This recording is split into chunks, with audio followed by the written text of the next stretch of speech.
이슈 앤 피플 2부 이어가겠습니다. 우리 속담에 귀에 걸면 귀걸이, 코에 걸면 코걸이라는 말이 있습니다. 뭐 어디서 어떻게 보는지에 따라서 또 이렇게 저렇게 볼 수도 있고 또 이렇게 저렇게 받아들일 수도 있다. 그런 뜻으로 들리는데요. 이 시간 역시 답을 정해두고 있지는 않습니다. 보다 여러 각도에서 여러 시선으로 유연하게 정치권 얘기 나누는 그런 시간입니다. 오늘도 차재원 부산 가톨릭대 특임 교수님과 함께합니다. 어서 오십시오. 반갑습니다. 예, 안녕하세요. 차재원입니다. 예, 교수님 오늘로 총선 딱 보름 남았습니다. 네. 자, 보름 남아서 이렇게 오랜만에 뵀는데 가장 어려운 질문으로 시작을 하겠습니다. 내일 총선 치러지면 지금 당장으로 봤을 땐 누가 원내 일당 가능성이 클까요? 이럴 때 항상 제가 준비해 놓은 답이 있습니다. 투표함 뚜껑을 열어봐야 합니다. 그건데 이왕 물어보셨으니까 제가 생각했을 때는 일단 단독 가반을 할 정당이 있을 것 같다. 그렇다고 한다면 그 당은 누굴까? 제가 생각했을 때는 아마 지금 민주당이 상당히 지금 여러 격전지에서 지지율을 끌어올리고 있는 상황이라서 민주당이 일당을 차지할 가능성이 높은데 단독 가반 그러니까 151석을 넘게 할 가능성이 조심스럽게 전망된다. 그 말씀드릴 수 있겠습니다. 예, 지금 총선 보름 남았다고 네. 했습니다. 보름 전에는 혹시 과반수 정당 또 지금 야당이 과반수 나올 가능성이 있다고 보셨습니까? 보름 전에도 사실은 저는 보름 전까지는 그러니까 일단 단독 가반이 없을 것 같다. 그래서 일종의 신여소의 아대가 계속될 수밖에 없다. 그러니까 단독 가반이 없다는 이야기는 그 국민의힘도 그러니까 지금 가반수를 못 넘어간다는 소리이기 때문에 그럼에도 불구하고 국민의힘이 아마 일당을 할 가능성을 조심스럽게 내다봤습니다. 그래서 민주당의 그 의석 차이는 한 10석 안쪽으로 그러나 일당을 차지한다고 한다면 사실은 총선 승리를 이야기할 수 있을 것 같다는 전망을 저뿐만 아니고 다수의 전문가들이 그 이야기를 했죠. 그런데 이것이 왜 바뀌었느냐? 결국은 뭐 우리가 이 선거판에 잘 쓰는 이야기인데 손님 실수라는 거죠. 상대의 실수라는 거죠. 그러니까 민주당 입장에서 봤을 때는 민주당도 사실 이번 이 공천 과정에서 사천 논란 뭐 상당히 논란이 많았지 않습니까? 그 때문에 사실 한 보름 전까지만 하더라도 민주당의 비관적인 전망이 많았는데 근데 이게 왜 뒤바뀌었느냐? 결국 손님 실수. 결국 여권에서의 강력한 실수가 나왔는데 그것이 뭐냐? 윤석열 대통령이 이번에 그 호주 대사를 느닷없이 이종섭 전 국방부 장관을 임명을 해서 상당히 출국 금지가 돼 있는 분을 급하게 출국 금지를 해서 해외로 도피시키는 듯한 모양새를 보였다. 그리고 또 이 대통령이 측근 참모라고 할 수 있는 항상무 시민사회수석의 그 부적절한 막말 발언 이런 부분들에 그때 불거졌는데 이 부분에 대해서 이 대통령실이 적극적으로 조치를 하지 않고 계속 뭉개는 듯한 모습을 보이면서 민심이 돌아섰다는 것이죠. 그러면서 그동안 그러니까 민주당의 사천 논란에 이 좀 깔아앉아 있던 윤석열 정권에 대한 심판의 목소리가 다시 부각되면서 상당히 이런 부분들에 대해서 민심이 모아지고 있는 결과가 민주당의 좀 이 단독 가반의 전망까지 이어지는 하나의 계기가 된 것 같습니다. 예, 물론 말씀하신 대로 투표는 또 까봐야 하는 거니까 아직 보름이니까 또 많이 남아있는 그렇죠. 거고요. 수많은 변수가 있습니다. 예, 자 교수님 그렇다면 지금 상황에서 지금 한동훈 국민의힘 비대위원장이 의료 갈등에 중재자 역할 뭐 자처하고 나선 거 이거 역시도 뭐 총선 의식해서 한 거군요. 그렇죠. 사실은 근데 저는 뭐 한동훈 비대위원장이 지난 12월 달 중간에 그러니까 정치권에 데뷔를 했잖아요. 그러나 사실상 이 본격적인 정치적인 진짜 본무대에 올라온 거는 이번 의료 파업 문제가 아닐까 하는 생각이 듭니다. 정치의 본질이 뭡니까? 그러니까 우리 사회의 다양한 갈등과 대립을 뭔가 이렇게 이 대화로 중재하고 조정해서 갈등을 풀어내는 역할인데 그동안 한동훈 비대위원장은 자당의 여러 가지 그러니까 선전에 앞장서는 역할만 했지 이런 민감한 문제는 그냥 한 걸음 물러서 있었거든요. 그렇기 때문에 이번에 사실상 저는 본격적인 정치인으로서의 데뷔를 했다는 생각인데 문제는 뭐냐면 시간이 좀 늦었다는 거죠. 지금 한 15일밖에 안 남았는데 이 첨예한 갈등을 15일 안에 해결할 수 있을까? 그리고 또 하나의 벽은 윤석열 대통령이죠. 윤석열 대통령이 2,000명 정원 이익을 갖다 감축하는 부분에 대해서는 단 한 걸음도 양보하지 않겠다는 입장을 아직까지 갖고 있잖아요. 그런 부분들을 어떻게 할 것이냐. 그리고 또 하나의 문제는 이 한동훈 비대위원장이 의지의 문제입니다. 내가 예. 그럼에도 불구하고 내가 이거 풀겠어라고 생각해서 대통령과의 여러 가지가 그러니까 지금 그러니까 밀당을 통해서라도 이걸 해결하려는 의지를 보여야 되는데 예. 사실 일요일 날 한번 그 의대 교수들하고 만나고 난 뒤에 예. 어제는 사실상 여러 가지 행동이 안 보였거든요. 예. 그래서 뭐 어느 정도 정부 쪽에서 그러니까 협상을 하겠다는 정도만 받아들이고 아 그럼 내가 또 물러서야도 되는 것 같다.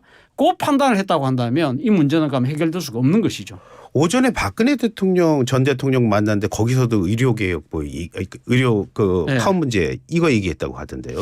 그런데 뭐 박근혜 대통령 만난 거는 뭐 결국 의료 파업 문제에 대한 뭐 이 좀 해결책을 뭐 이렇게 이 소위 말 지혜를 얻으려고 만난 건 아니잖아요. 예. 사실은 어떻게 이번 공천 과정에서 도태우 후보를 공천 번복고 있고 그런 부분들에 대해서 상당히 그러니까 친박계 그러니까 지금 보수 핵심 세력들에 대해서 비판이 나오니까 이런 부분들을 아마 좀 민심을 무마하기 위해서 만난 것이 아닐까라는 생각이 드는데 문제는 그 보수 지지층 결집을 하는 데는 박근혜 대통령을 만나는 부분이 예. 상당히 도움이 될 수 있겠다는 생각은 들어요. 그런데 예. 문제는 중도 무당층들이 과연 이 장면을 어떻게 바라볼 것인가 하는 것이죠. 사실은 그 이 한동훈 비대위원장이 박근혜 대통령과 관련된 국정농단 사건의 그 수사 책임 검사였잖아요. 예. 그래서 이 박근혜 대통령 1심 때 본인이 직접 법정에 나가서 구형을 했습니다. 그때 30년 구형했잖아요. 예. 그 이유가 뭡니까? 대통령이 국민들로부터 위임받은 권한을 갖고 일종의 뭐랄까 이거 자신의 그 비선에게 맡긴 부분 이거는 헌법 가치를 위배하는 것이라고 이야기했고 또 하나의 지적했던 부분이 그때 박근혜 대통령이 단 한 번도 자신의 혐의를 인정하지 않았거든요. 그래서 예. 이거는 사법 시스템에 대한 굉장한 불안을 야기한다고 해서 그래서 아주 높은 이 형량을 요구를 했던 것이거든요. 예. 물론 이 검사라는 직업 자체 때문에 했다고 할 수 있지만 그러면 검사로서의 직업적 소명과 그럼 개인의 그러니까 정치적인 신념하고 이건 그럼 다른 것인가? 문제를 국민들은 물을 수밖에 없잖아요. 만약에 다르다고 한다면 그러면 검사가 지금 그 구현하려고 했던 헌법 가치나 이런 시스템 그러니까 사법 체계에 대한 나름대로 옹호의 논리는 그러면 한동훈 비대위원장의 정치인의 신념에는 포함되지 않는 것인가? 라고 따져 물어볼 수밖에 없잖아요. 이 문제에 대해서 사실 답을 안 하고 있거든요. 어제 기자 간담회에서 이 이야기 놓으니까 뭐라고 답을 했죠? 박근혜 대통령은 지금 다시 정권을 차지하려고 하는 사람이 아니기 때문에라는 식으로 피해갔어요. 그런데 예. 국민들이 정말 묻고 싶은 것은 당신이 갖고 있던 그 검사로서의 직업적 소명과 정치 신념과의 그 일치 여부를 지금 묻고 있는 거거든요. 예. 이 부분에 대해서는 저는 분명히 답을 해야 된다고 생각합니다.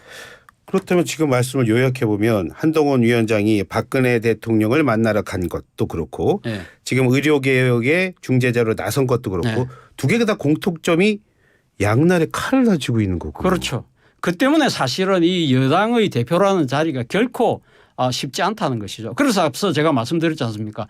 그동안 사실은 지금 선거운동을 하고 소위 말하는 한동훈 효과를 보여줬다고 하면서 했지만 가장 결정적인 문제 대통령과의 차별화 그리고 지금 국민들이 불편해하는 여러 가지 문제들 갈등이 있는 문제들에 대해서 한동훈 비대위원장이 그러니까 전면에 나서지 않는 듯한 모습 예. 이런 부분들도 사실 어떻게 보면 한동훈 위원장의 효과가 제한적으로 지금 작용하는 하나의 원인이 아닐까 생각도 듭니다.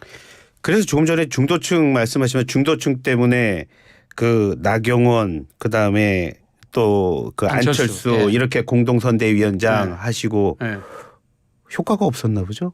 그렇죠. 그런데 뭐 제가 생각했을 때 그렇습니다. 그러니까 뭐 안철수, 나경원 이분들 입장에서는 사실 자기 코가 석자잖아요.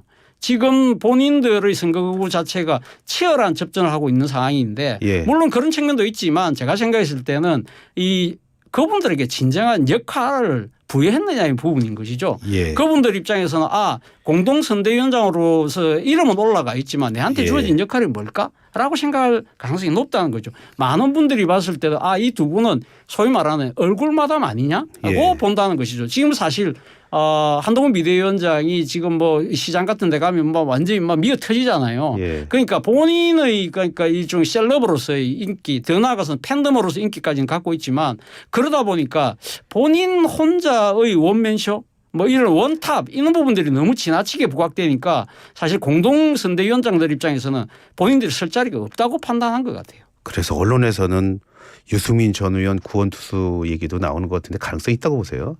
저는 사실은 그 진작에 제가 여러 방송에서도 유승민 전 의원을 그러니까 포용해야 된다고 했는데 당시 이런 그 이 기류에 대해서 한동훈 비대위원장이 한 이야기가 있습니다.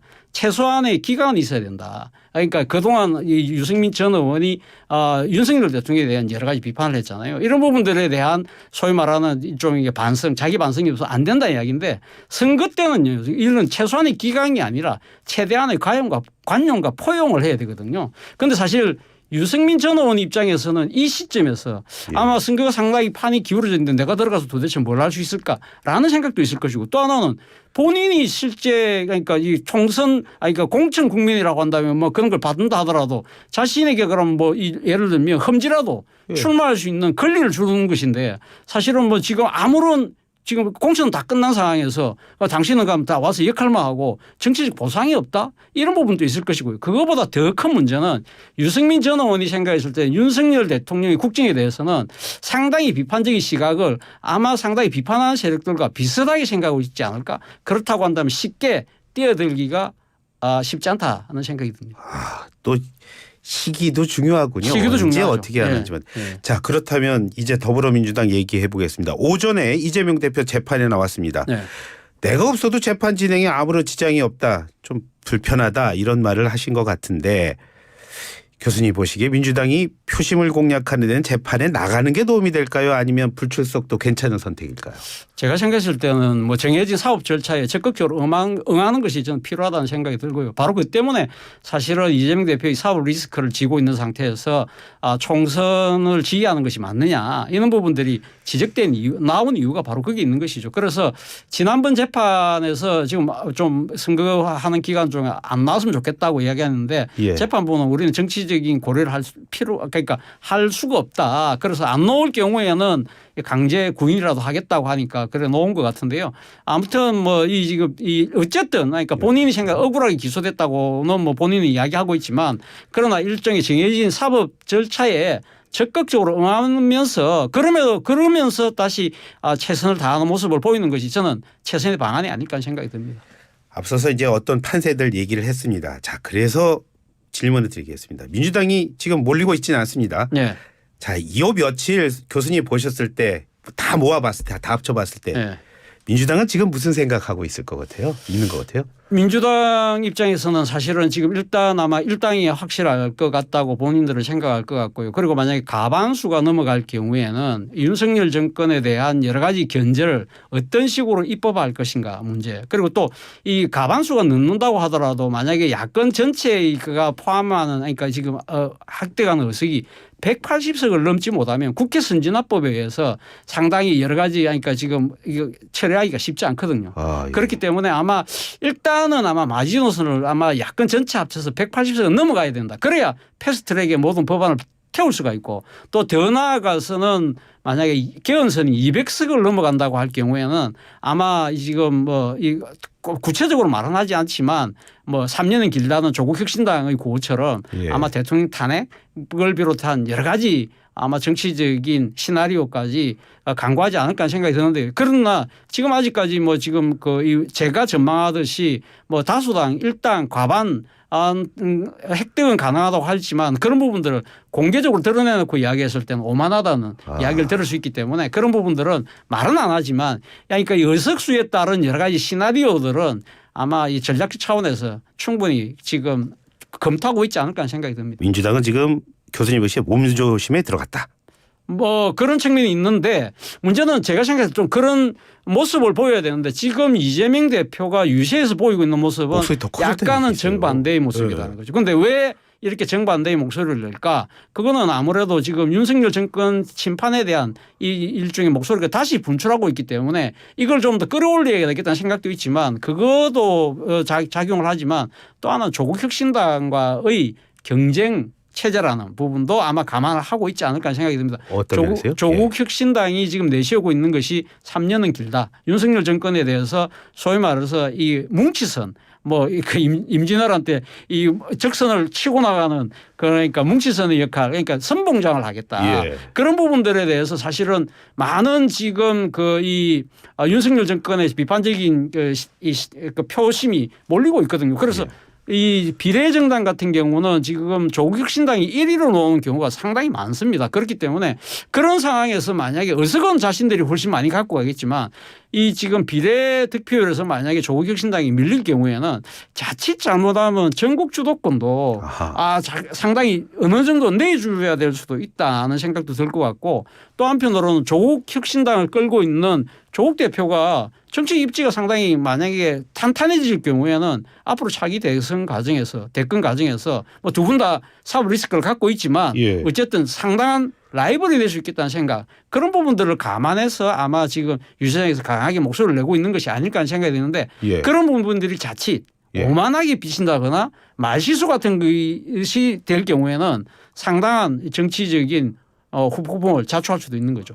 말씀드리자면 지금 이재명 민주당 대표로서는 이번 총선도 총선이지만 그 이후까지도 고려해서 여러 가지 뭐 메시지들이 나오고 있다. 조국 혁신당도 의식해서. 그렇죠. 그런 측면이 분명히 있습니다. 그러니까 조국 혁신당이 사실은 그러니까 출범할 때만 하더라도 조국 혁신당이 아마 비례해서 상당한 뭐 매석을 갖고 한다 하더라도 독자적으로 생존하기 힘들 거야. 그렇다고 한다면 결국은 민주당에 합당될 수밖에 없을 거야라고 봤는데 사실은 지금 뭐 10석 이상을 지금 이야기하면서 만약에 비례대표에서 1등을 하는 경우가 된다고 한다면 꼭 그걸 가정하지 않는다 하더라도 조국 대표는 과거에는 그러니까 민주당 합당 가능성을 상당히 시사를 했어요. 그런데 지금은 그러니까 이 총선이 끝난다 하더라도 합당하지 않겠다.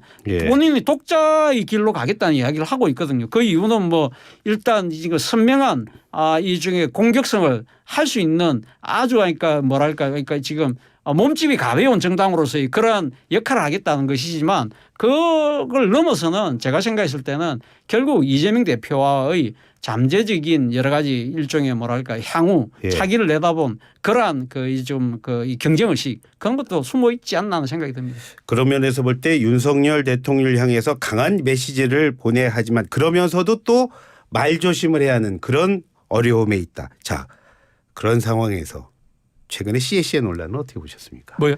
이재명 대표의 CS의 논란이 있었잖아요. CS의 논란. 저는 사실은 그런 부분들이 지금 국민들 입장에서는 상당히 좀 우려할 수 있는 상황이라는 것이죠. 그러니까 지금 윤석열 정부의 외교 정책 자체가 소위 말해 가치 외교를 통해서 미국과 뭐 일본 이렇게 동맹을 이렇게 강화하는 그러한 식으로 가는 부분들 분명히 필요한 측면이 분명히 있지만 그래서 그렇기 때문에 이 지금 양안 문제 그러니까 이 중국과 대만의 문제에서 좀 적극적으로 이야기하는 부분들은 조금 선을 넘는 경우도 있다는 생각도 저도 분명히 들어요. 그런 부분들이 상당히 그러니까 지금 우리가 소위 말해서 이 현상 그러니까 무력에 의한 현상 유지를 반대한다는 이야기를 굳이 대통령이 나서서까지 할 필요가 있을까? 이제 외교장관 정도 선에서 이야기만 하면 되는 것이지. 그러니까 중국하고 계속적으로 이렇게 불필요한 마찰을 빚는 부분에 대해서 야당의 대표 입장에서는 강력히 비판을 할 수 있죠. 그러나 그런 식으로 아니 뭐 왜 중국 가만히 있는데 왜 찝쩍대냐 셋세 이런 식으로 이야기하는 것 자체가 상당히 수권 대한정당의 리더로서는 국민들 입장에서 또 불안해 보인다는 것이죠. 이러한 부분들이 상당히 그러니까 국격도 지금 떨어뜨린 측면도 있지만 일종의 중국에게 굴종적인 모습 아닐까라는 비판에서 자유롭지 못하다는 것이죠. 그 말씀이시라면 앞으로 남은 15일 변수가 참 많네요. 많죠. 뭐 그 지난번에 문제가 됐던 이직 발언 같은 경우도 사실 한 번 하고 난 뒤에 또 그 발언을 또 했거든요. 이런 부분들에 대해서 본인이 지나친 자신감을 내세울 경우에는 그런 이 막말의 함정에 빠질 수 있다는 거죠. 예, 오늘 말씀 잘 들었어요. 여기까지 듣겠습니다. 고맙습니다. 감사합니다. 예, 지금까지 차재원 부산가톨릭대 특임 교수와 함께했습니다.